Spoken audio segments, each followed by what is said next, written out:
várias pessoas que já oramos pela manhã aqui, que estão fazendo aniversário.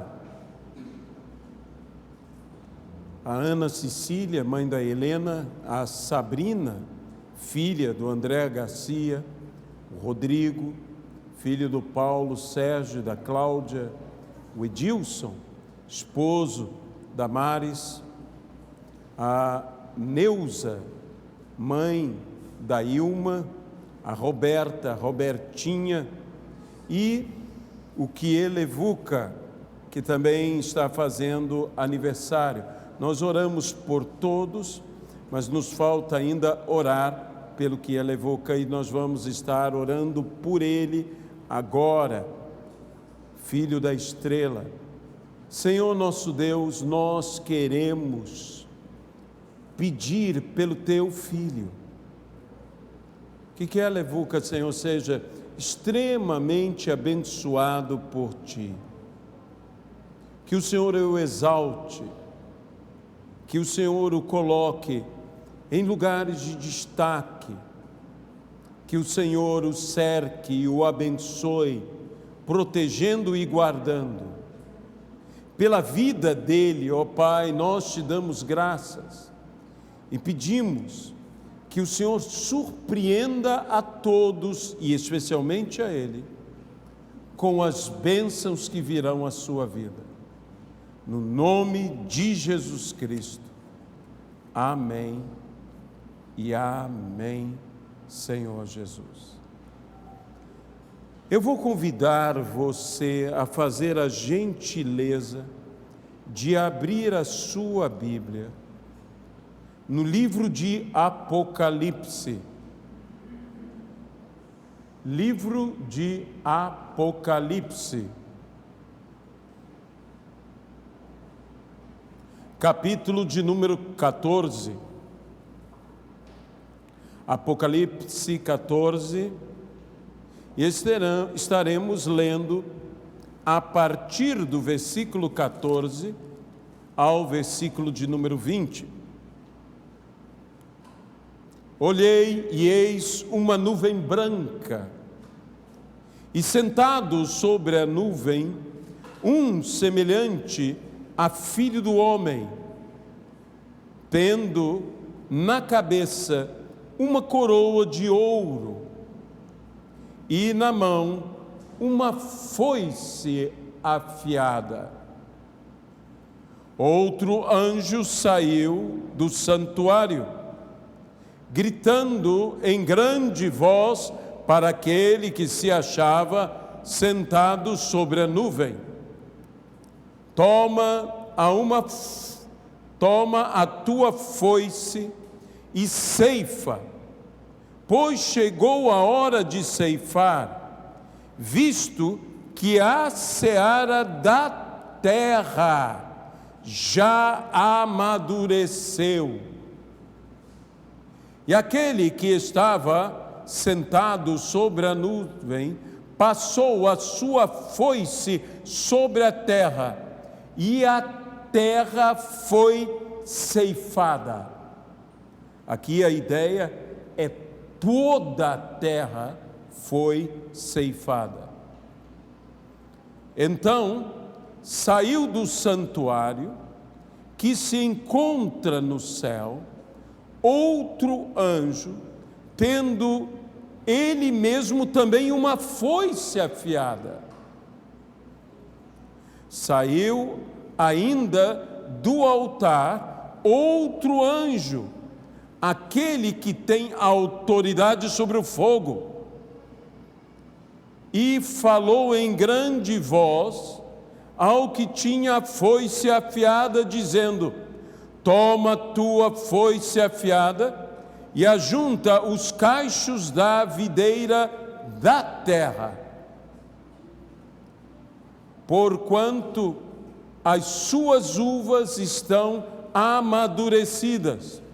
Então o anjo passou a sua foice na terra e vindimou a videira da terra e lançou-a no grande lagar da cólera de Deus. O lagar foi pisado fora da cidade e correu sangue do lagar até aos freios dos cavalos, numa extensão de 1.600 estádios. Que Deus possa abençoar a sua palavra no nome de Jesus Cristo, no nome do Senhor. Como vimos hoje pela manhã, a manifestação do Cordeiro e dos seus redimidos no Monte Sião, como texto que nos fala da primeira voz, da segunda voz, da terceira voz, da quarta voz.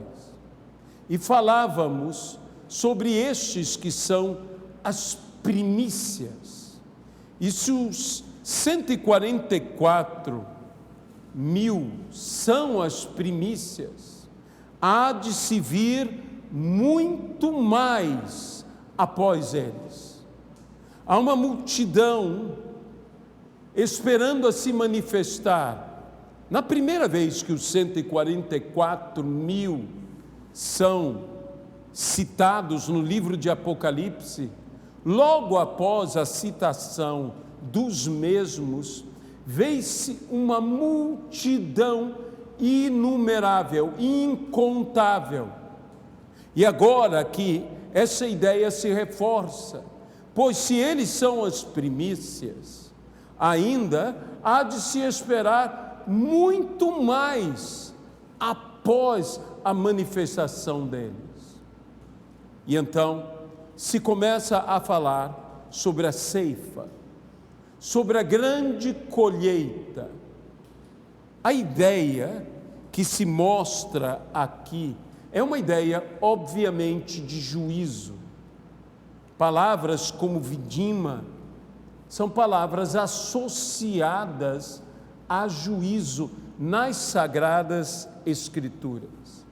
Lembre-se que aqui diz que sai daquele mesmo altar dos céus, da onde em Apocalipse vemos que se manifestou o clamor, o pedido dos mártires, dos santos: até quando, Senhor, não tomarás vingança?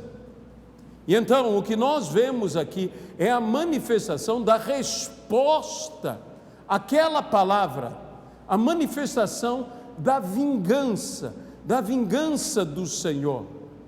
E a vingança do Senhor e o dia da vingança do Senhor estão ligados, se nós vamos ao livro de Joel, estão ligados ao quê? A grande colheita. Sim, há uma ideia de um juízo terrível, há uma ideia de um castigo tenebroso, há uma ideia de rios de sangue que se torna um verdadeiro mar de sangue. Tudo isto, há uma ideia do lagar da cólera do Senhor. Mas nós devemos nos lembrar dos campos maduros, daquilo que o próprio Senhor Jesus disse: vós dizeis que ainda faltam 4 meses para a colheita, mas erguei os olhos para o alto. Lembre-se mais uma vez do que Jesus disse: erguei os olhos para o alto. E de onde veio essa determinação?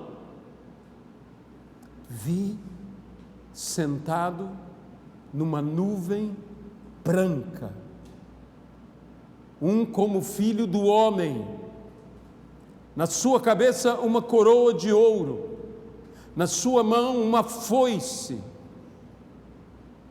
O Rei da glória, o Cristo glorificado, a nuvem branca, que nas Sagradas Escrituras representa a glória de Deus, a mesma nuvem que foi vista quando Cristo foi transfigurado e as suas vestes e o seu rosto ficaram resplandecentes diante dos discípulos, e Moisés e Elias conversavam com ele.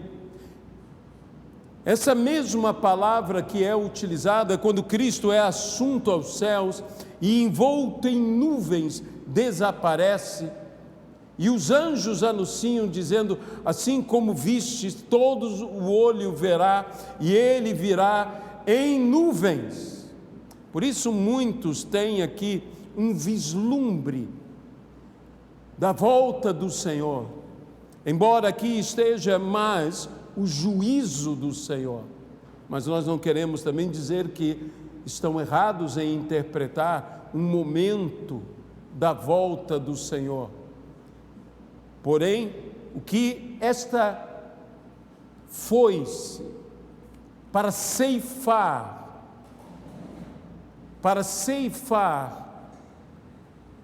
representa autoridade. Há no Velho Testamento um princípio que ninguém poderia ceifar um campo que não lhe pertencesse. E então aqui está dizendo: do Senhor é a terra e tudo que nela há. Este é um campo, e veja, a ênfase é terra. Terra. É a vinha da terra, e é o quê? É a seara da terra. Eu sei que a nossa tendência é pensar apenas na igreja, mas isso é um juízo que vem sobre a totalidade. Assim como diz que as nossas obras nos acompanharão, diz que todos nós iremos comparecer diante do tribunal de Cristo e daremos conta pelo bem e pelo mal que tivermos feito através do corpo. Daremos conta de todas as nossas obras ao Senhor. Há um juízo aqui, que em primeiro lugar diz que a seara já está madura. Sabe que quando você vai ao grego, dizem os estudiosos do idioma grego, nesse texto, que a palavra já está seca, que não há mais, ela não apenas está madura, não há como postergar. A hora chegou e não há mais como demorar. O juízo tem que se manifestar. Existe um momento que se completa. O Velho Testamento utiliza muito essa ideia de enchimento, de uma medida. Fala-se até mesmo sobre as nações de Canaã, que o povo de Deus assim só seria levado para lá para conquistar quando se preenchesse a medida, e quando chegasse esta medida, chegaria o juízo sobre aquelas nações. Da mesma forma, é entendido sobre o homem, que nós também temos uma medida, e quando nós enchemos esta medida, que se entenda a medida de iniquidade, é exigido juízo sobre a nossa vida. E nesse momento, não se passa o juízo. Nesse momento aqui que está falando sobre toda a terra, ou seja, sobre toda a humanidade, sobre tudo e sobre todos, há um juízo que não será mais adiado. Isso é uma coisa terrível. Isso é um juízo tenebroso, é um juízo que, como se diz no livro de Isaías, como se diz também no livro de Jeremias, onde não haverá piedade. Um juízo plenamente justo, mas que inicialmente se manifesta sobre a condição do trigo e depois sobre a condição da uva. São duas foices, há duas ceifas, a ceifa do trigo e a ceifa da uva, e que realmente na cultura do povo de Israel havia o momento certo, a ceifa do trigo. Quando a foice cortava a primícia do trigo, quando era colhido o primeiro ramo de trigo, Pentecostes se manifestava. Mas há uma colheita total. E quando se terminar, há de se iniciar a colheita da uva. Ir-se à parreira, e a uva será levada ao lagar. E aqui se diz fora da cidade. Aqui se diz no vale, o que é chamado nas Sagradas Escrituras de o vale da decisão.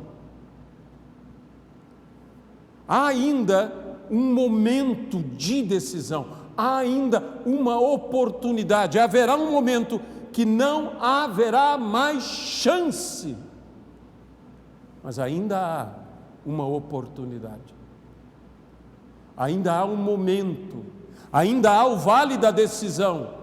E no vale da decisão, quando Deus colocou diante do povo de Israel dois caminhos, o caminho da bênção e o caminho da maldição, o caminho da vida, que era o caminho da bênção, e o caminho da morte, que era o caminho da maldição, disse ele: escolhei que caminho quereis seguir. Mas acrescentou o Senhor: escolhei a vida. Deus te dá uma livre escolha, mas na livre escolha, Deus te dá um conselho contundente. Isso aqui toca em meu coração a respeito do Senhor, que Deus nos dá a escolha, e que a escolha trará bênção ou trará maldição, trará vida ou trará morte para nós. Ele diz: escolham, mas Ele te dá um conselho, e um conselho contundente. Ele te diz: escolhei a vida.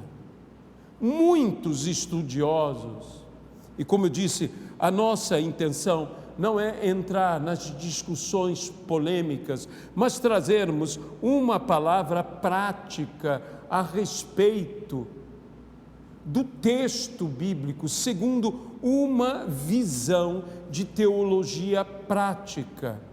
Embora todos esses textos sejam proféticos, sejam reveladores, tenham a ver com as questões dos últimos dias, também tem a ver como palavra inspirada de Deus, algo para agora e hoje, na nossa vida. Muitos veem aqui na iminência da volta do Senhor como um prefácio anunciativo do Amargedon, da grande batalha.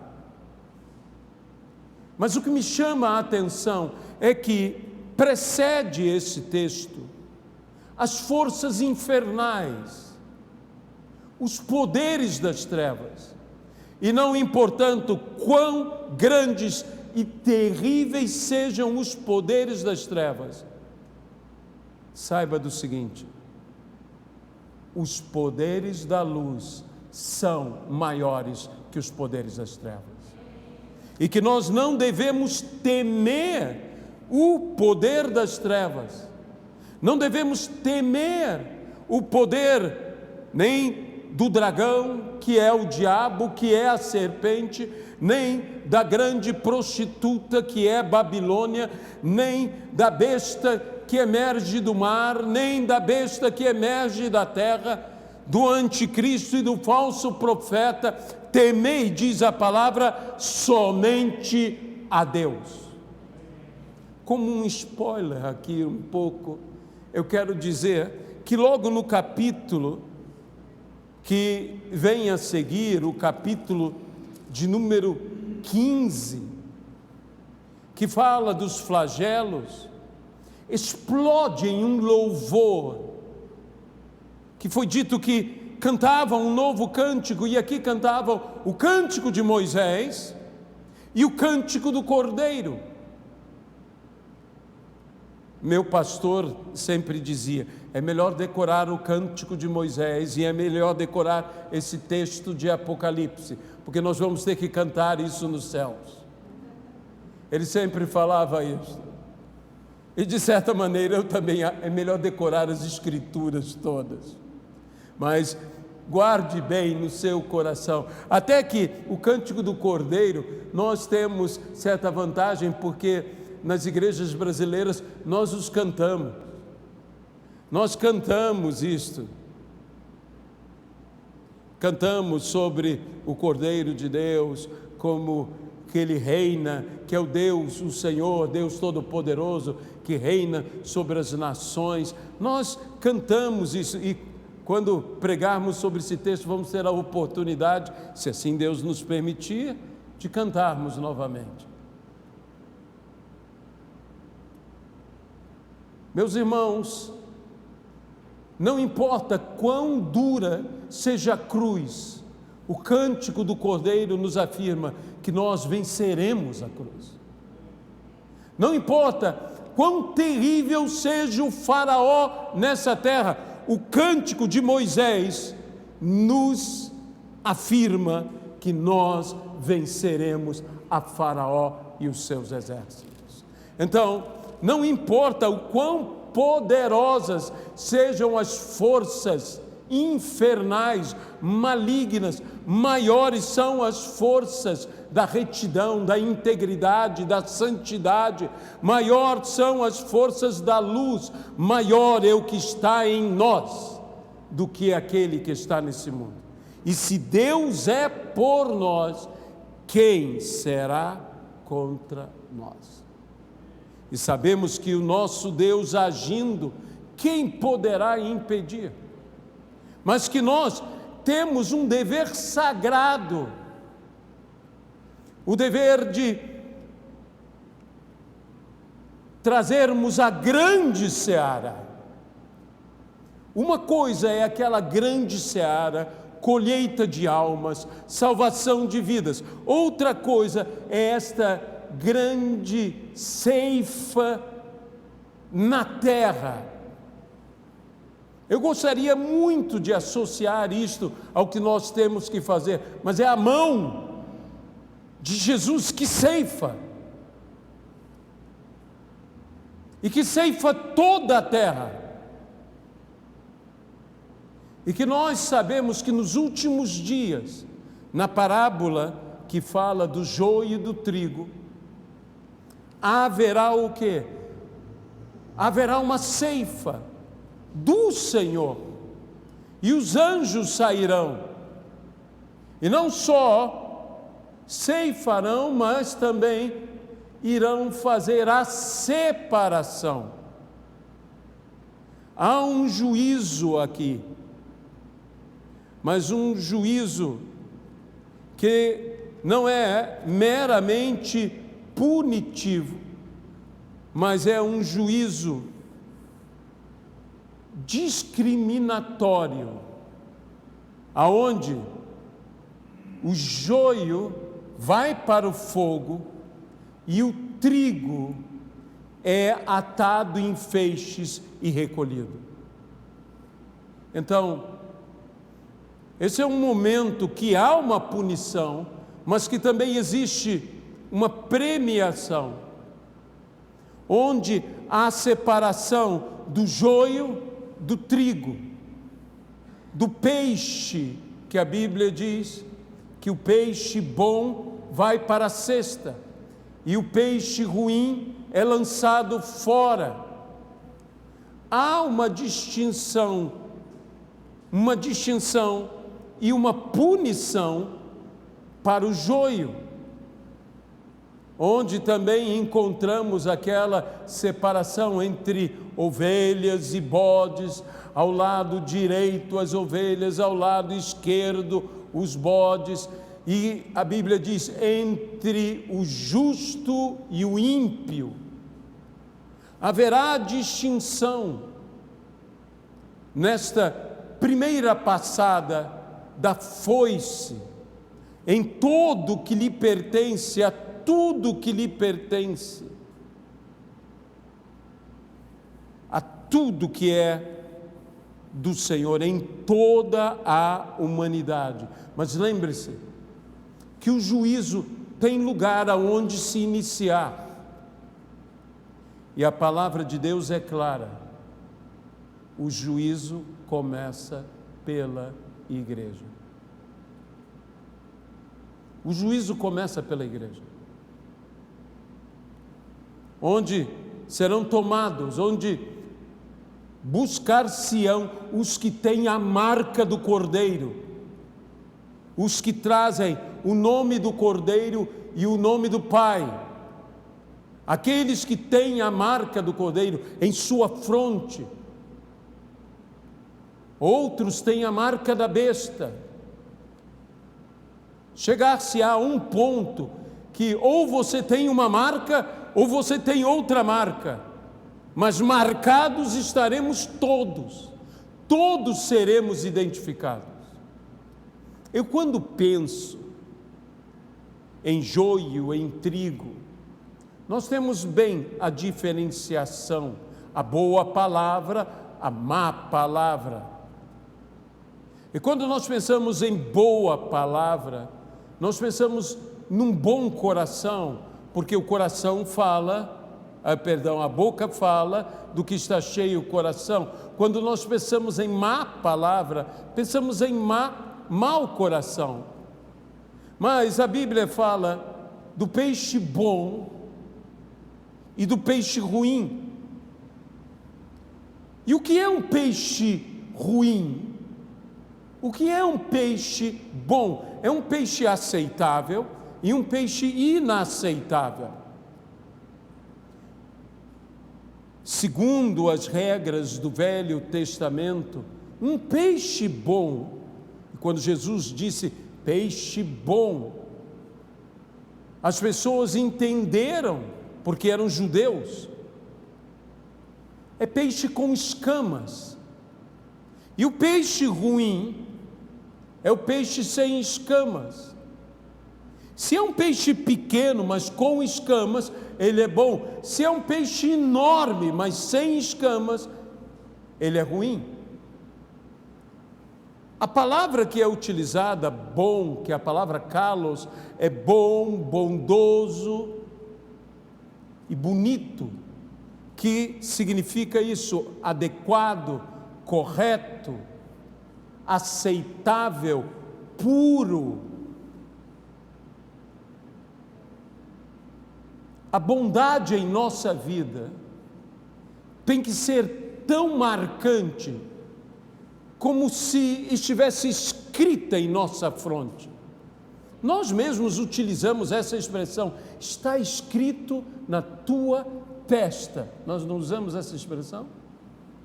É evidente, é algo que não se pode esconder. De quem eu sou, ou do cordeiro, ou da besta, não se pode esconder. E se há uma coisa que Deus deseja ver em nós, é a imagem de Cristo. E o que é essa imagem de Cristo?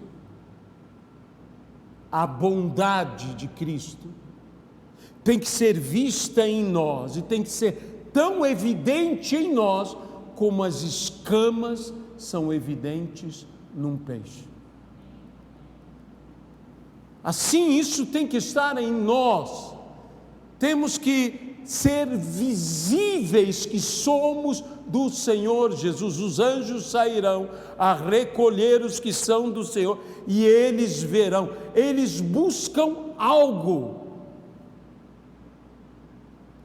que como Deus, quando criou os céus e a terra, também buscava, porque tudo que Deus faz é bom.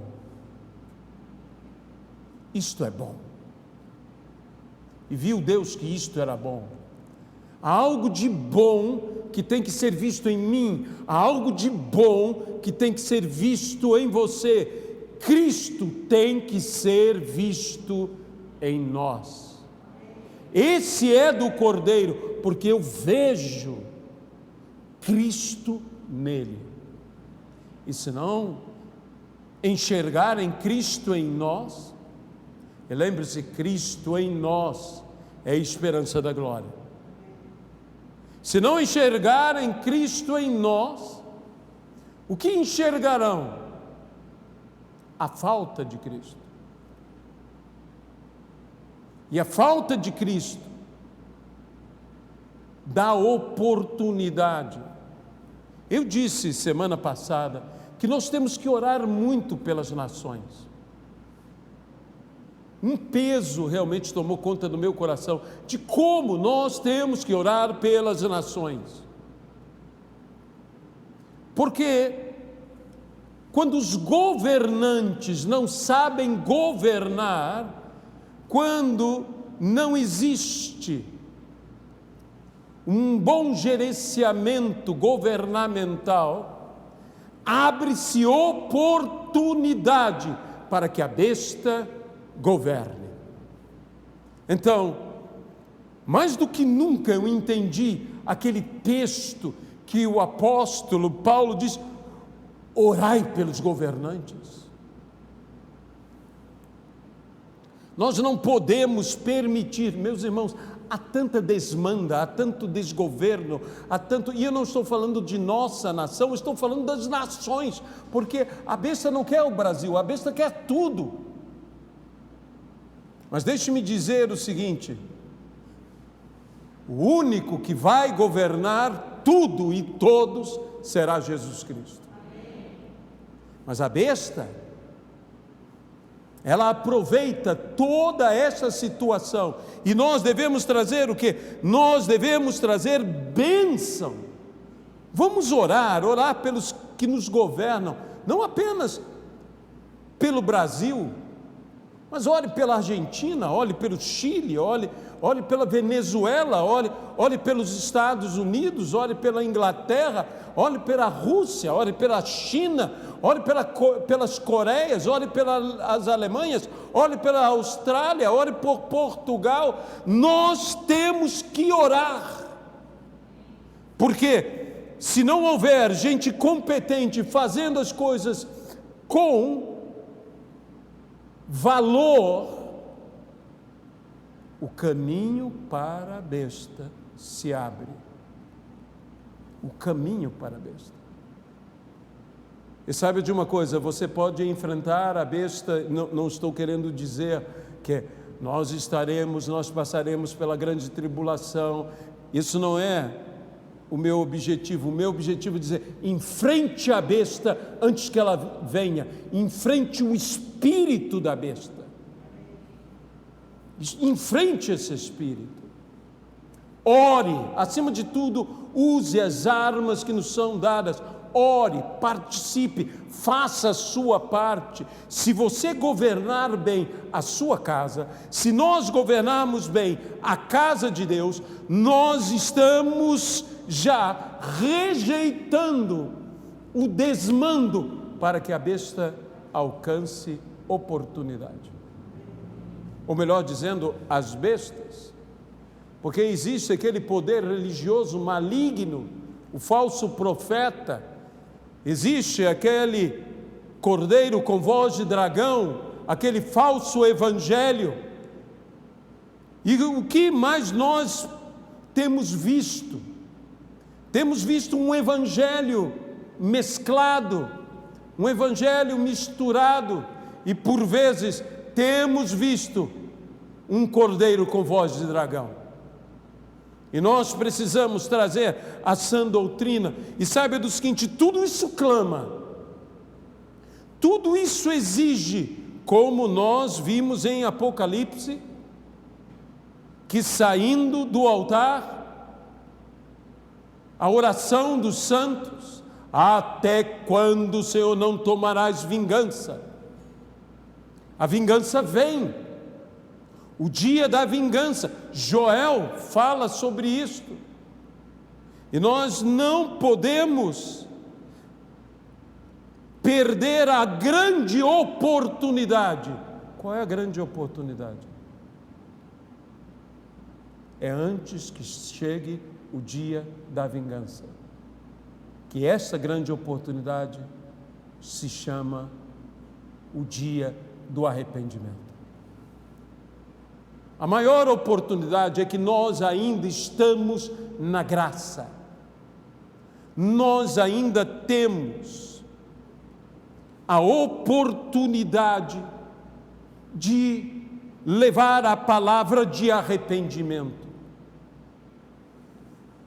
Eu creio num grande derramamento do Espírito Santo,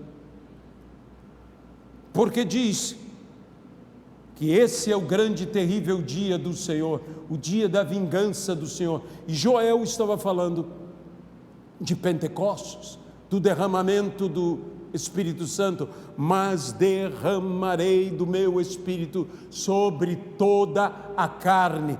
É hora de aproveitarmos. Eu creio num mover extraordinário do Espírito Santo. Antes que venha a ceifa do juízo, que venha a ceifa da salvação. Esse é o nosso Deus. Esse é o nosso Deus, que antes do juízo dá oportunidade de livramento, como deu a Nínive. E que houve para os dias daquele povo que ouviu Jonas. Houve o quê? Salvação. E nós podemos, antes que venha o anjo vingador, antes que venha o ceifador, dar oportunidade. Você sabe, houve tantas oportunidades. Houve juízo sobre o Egito, sim, 10 pragas, mas houve tantas oportunidades que o Egito, que Faraó pudessem se arrepender. E o pedido de Deus era simples: deixa o meu povo ir. Mas o endurecimento, o embrutecimento, exigia cada vez mais um juízo mais severo, até o ponto que o mar se abriu e os engoliu. E aí veio o cântico de Moisés, porque Moisés diz: e nunca mais os vereis. E nunca mais os vereis. Nunca mais o que te atormentava, nunca mais o que te afligia, nunca mais o que te perseguia, nunca mais o que te escravizava, nunca mais o que trazia a você perturbação, aflição, angústia. Nunca mais o vereis. Haverá uma separação para todo sempre. É isto que Deus nos promete. Mas quantos estão para sofrer não apenas a foice, mas o lagar? Para sofrer aquele momento terrível do lagar, quando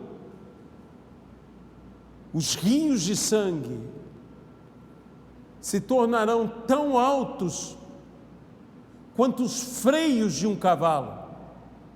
Imagine um cavalo, que já é um animal alto, e os rios de sangue chegando até aquela altura, e quilômetros e quilômetros e quilômetros e quilômetros. Segundo alguns estudiosos, mais de 100 quilômetros, mais de 133 quilômetros. Você pode imaginar uma quantidade absurda, é uma visão terrível, apavorante deste juízo que acontecerá, deste momento terrível que acontecerá.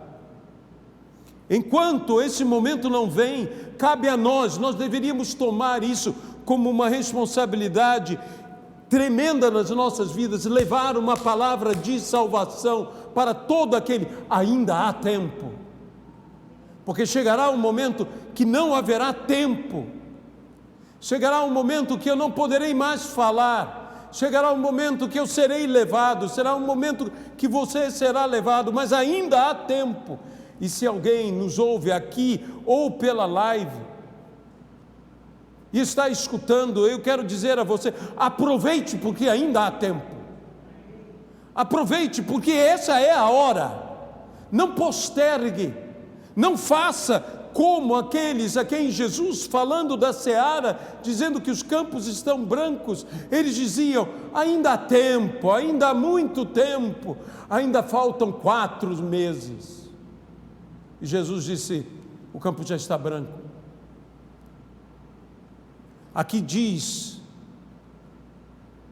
o campo já está maduro para a ceifa, já está seco, ele não pode esperar mais um dia, ele não pode esperar mais uma hora, ele não pode esperar mais um momento, mas eu te digo que algo mais urgente é você, meu amado que me escuta, você não pode esperar mais um dia, você não pode esperar mais uma hora, você não pode esperar mais um segundo que seja, você tem que aceitar a Jesus agora,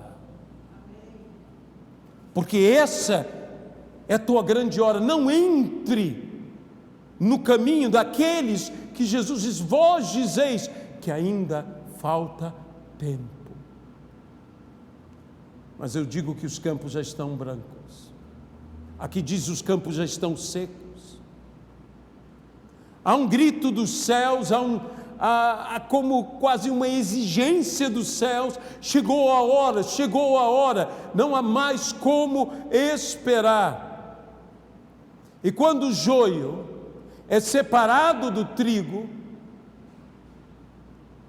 o trigo é ajuntado, mas o joio é lançado no fogo. Não pode haver alegria nenhuma em vidas que serão lançadas no fogo. E por isso mesmo nós deveríamos amar, nós como igreja, deveríamos amar tanto essas pessoas, que deveríamos fazer de todo o possível para levar a mensagem de salvação, para que eles tenham em sua fronte a marca, o nome do Cordeiro e do Pai. Nós temos que entender que haverá um dia da vingança sem misericórdia. Como disse o livro de Isaías, o livro de Jeremias, o livro do profeta Joel, nos fala destas coisas.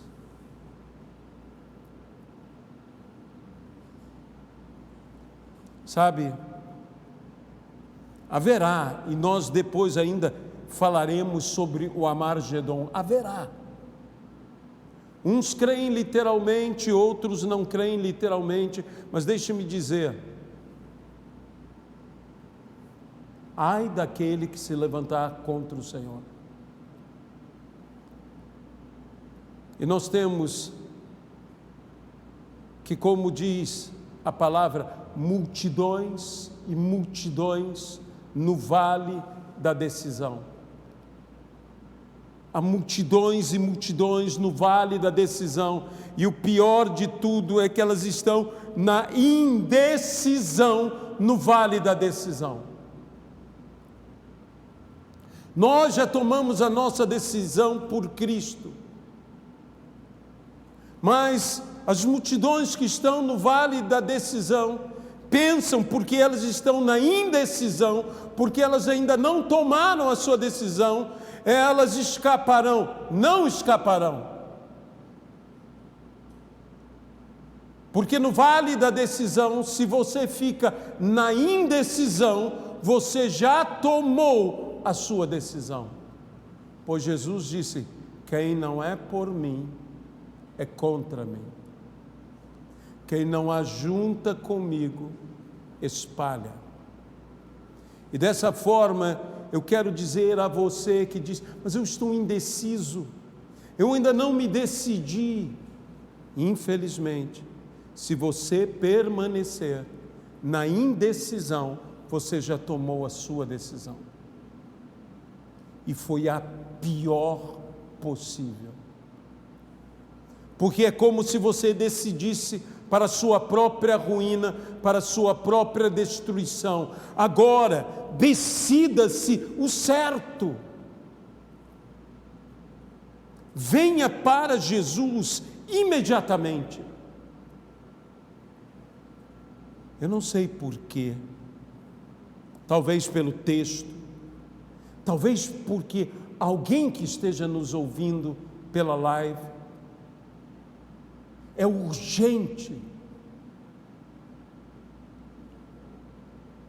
Você pode fechar os seus olhos hoje e não abri-los amanhã. Não desejo isso para ninguém. Mas eu estou dizendo que ninguém sabe a hora, ninguém sabe o momento. Só o Senhor sabe.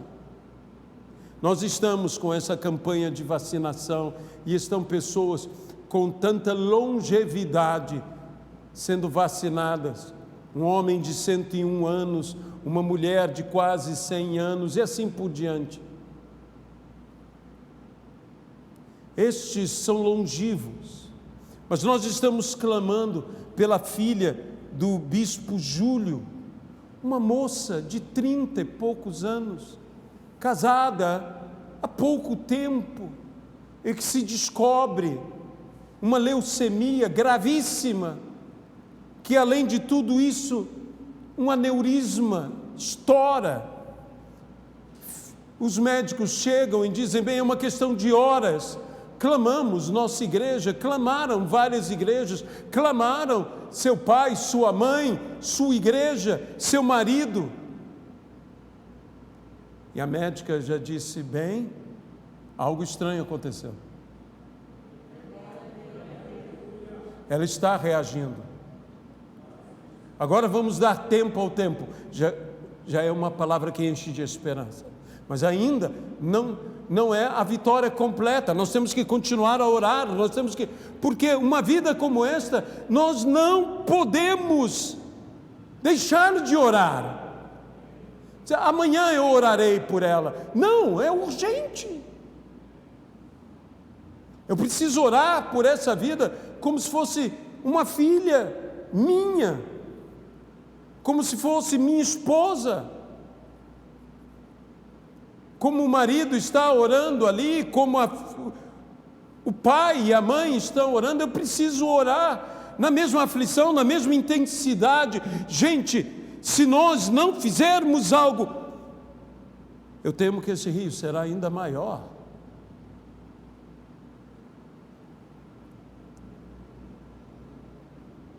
O lagar da cólera de Deus, e que logo virão as taças, que não tem mistura, que não é diluído, que vem no seu mosto grosso, a ira, as taças da ira.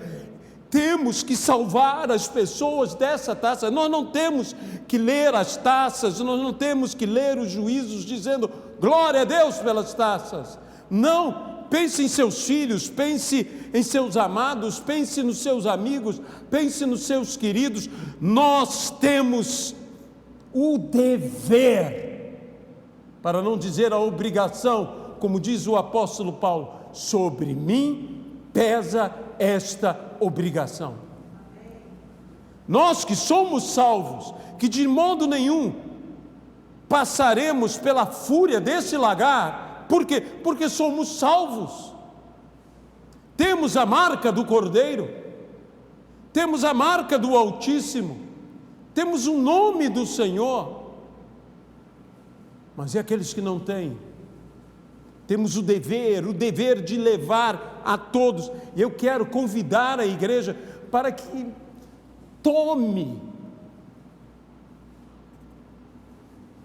Só há uma pessoa que pode fazer algo por eles. Sou eu, é você, somos nós, a igreja. Levando o quê? A palavra do Evangelho. Eu quero dizer que na hora mais negra, mais escura, surgirá o Salvador e Rei. O que a Bíblia chama de o libertador de Israel. Eu creio que ele há de se levantar no momento certo e, como diz, esmagará todos os seus adversários. Mas isso tem uma ideia de juízo, mas também tem uma ideia de justiça. E ainda hoje é dia de graça. Enquanto o terrível julgamento, o juízo do Senhor não venha, é tempo de reconciliação. E a nós é dado o ministério da reconciliação. Como disse, as forças do mal podem ser fortes, mas as forças da retidão, da luz, elas são ainda mais fortes. Maior é o que está em nós do que aquele que está nesse mundo. Eu quero fazer 2 orações.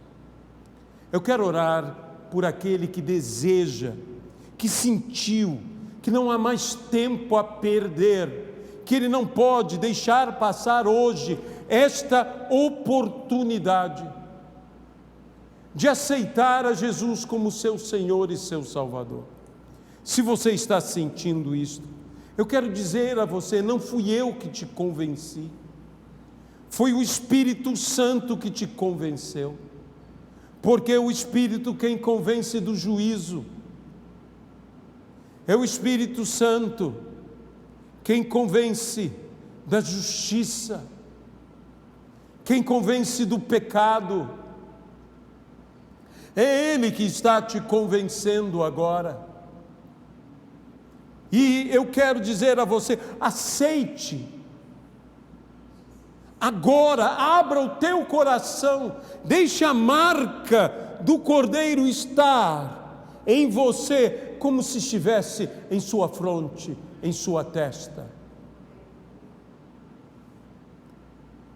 E a besta não poderá te marcar, porque você já está marcado, no nome de Jesus. Abra sua vida para Jesus, apenas o convide. Diga, Jesus, venha estar em minha vida. Eu quero andar, eu quero te seguir, eu quero ter comunhão contigo, eu quero te conhecer, eu quero perseverar em fazer a tua vontade. Tua vontade, no nome de Jesus Cristo. Mas eu quero fazer uma segunda oração. Quantos no vale da decisão estão na indecisão? E a Bíblia diz que nós devemos ter misericórdia daqueles que estão na dúvida e arrebatá-los do fogo. O fogo é o destino do joio, mas um milagre extraordinário dentro da igreja é que o Senhor tem o poder de fazer a metamorfose, a transformação. Um joio virar trigo. Um bode virar ovelha. Ele tem esse poder de um ímpio virar um santo. Temos que salvar os que estão na dúvida. Então, a todos que nos ouvem, nos veem, nos acompanham, tanto os presentes aqui como os da live, eu quero convidar a todos que venham comigo a tomar essa decisão, arrebatar do fogo, arrancar antes que caiam no precipício, antes que venham a ser jogados na fornalha de fogo ardente, arrebatá-los do fogo. Tende compaixão dos que estão na dúvida. Nós temos que nos compadecer, nosso coração não pode ser duro, nós temos que ter uma paixão pelas almas, querer salvar o pecador, que Deus nos use para ganhar almas, que nós vejamos dia após dia, vidas se entregando ao Senhor Jesus, e vejamos os exércitos celestiais se multiplicarem, para que se veja, depois da primícia, a grande colheita, incontável, inumerável, sem fim. Senhor Jesus, queremos, Senhor, nos compadecer dos que estão na dúvida e arrebatá-los, tirá-los com força do fogo. Dá-nos esse poder, que as nossas mensagens, as nossas palavras, o nosso testemunho sejam arrebatadores e arranquem do fogo as vidas que pereceriam para sempre. Que possamos, Senhor, salvá-los, que possamos, ó Senhor, levar a palavra de salvação de um Cristo que nos salva, que nos liberta, que nos transforma, que nos marca, marcados pelo Cordeiro, com o nome do Altíssimo sobre nós. É o que nós te pedimos, no nome de Jesus Cristo. Amém. Nós queremos ainda, antes da oração final, fazer mais uma oração. Pela filha do bispo Júlio, a Lidiane, pedir ao Senhor que estenda a sua mão de misericórdia. Eu tenho entrado em contato constantemente com ele, fui uma das primeiras pessoas que ele ligou, que ele falou, e nós queremos estar intercedendo nesse momento, como igreja, e aqueles que nos acompanham pela live, unam-se a nós agora, vamos orar e pedir um milagre de Deus. A era dos milagres não acabou. O Deus que ressuscita Lázaro está conosco. O Deus que pode ressuscitar mortos está conosco. O Deus que cura as enfermidades mortais está conosco. O Deus que faz o cego ver, o surdo ouvir, o mudo falar, o aleijado andar, Ele está conosco. Ele opera em nós.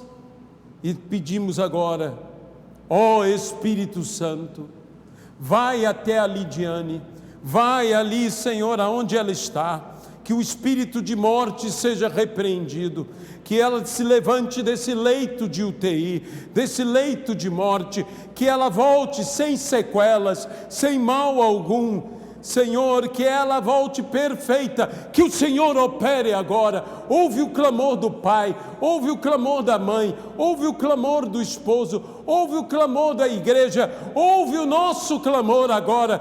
Nos unimos, e acaso Deus não atenderá? e não fará maravilhas e não glorificará o teu nome, para que o teu nome seja glorificado. Que essa menina volte à vida no nome de Jesus Cristo, que ela seja cheia de vida, que o Senhor abençoe o seu ventre, que ela tenha filhos, que ela, Senhor, crie os seus filhos, que ela, Senhor, em ditosa idade, louve ao Senhor. Senhor, cure-a desse câncer no seu sangue, não apenas do aneurisma, mas do câncer, que retrocedam todos esses males, no nome de Jesus Cristo. É o que nós te pedimos e te agradecemos. Amém e amém, Senhor, no nome de Jesus Cristo. Deus Todo-Poderoso, leva-nos agora em paz, leva-nos agora em segurança de volta aos nossos lares. E aqueles que estão em casa também guarda-os, protegendo-os, blindando o seu lar, livrando a todos de todo e qualquer mal.